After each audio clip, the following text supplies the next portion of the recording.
तो वेदांता का डीमर्जर होने वाला है। आज हम जानेंगे कि हमें अभी शेयर खरीदना है या डीमर्जर के बाद उसे बेच देना है या डीमर्जर का होने वाली जो एंटिटी बनेंगी उनका हमें क्या करना है। सबको रखना है या किसी-किसी को निकाल देना है या अपना पैसा एक्युमुलेट करके दूसरे में डालना है। सो दोस्तों सबसे पहले बात करते हैं वेदांता 1 मई को डीमर्जर रिकॉर्ड डेट है। अगर उससे पहले शेयर्स आपके पास होते हैं तो आपका शेयर भी डीमर्ज हो जाके 5 एंटिटी में हो जाएगा।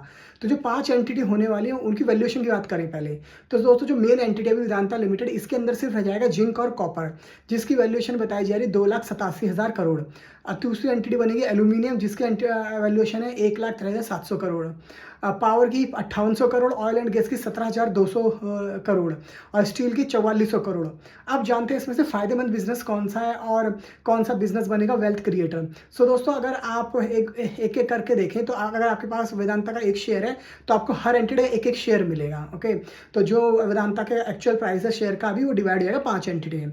अगर मैं बात करूँ इन पांचों एंटिटी में जो आपका पावर और स्टील है काफ़ी डेट रिटर्न बिजनेस है, तो ये एक तरह से वेल्थ लगाड़ रहेगा। अगर ये आपको वेल्थ बना के नहीं देगा तो वेल्थ आपकी खराब भी कर सकता है या फिर आपको उसी पॉइंट पे रख सकता है जिस पॉइंट पे आपने शुरुआत की होगी। तो हो सकता है कि लिस्टिंग होने के बाद इसमें वैल्यूएशन हो जाए।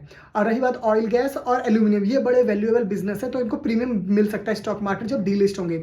और जो मेन एंटिटी जिसमें जिंक और कॉपर रह जाएंगे उसको भी प्रीमियम कमांड मिलेगा क्योंकि उस पर से जो डेट होगा कम होगा, जो एक्चुअल डेट एंटिटी है उस पर रह जाएगा जबकि पावर और स्टील है।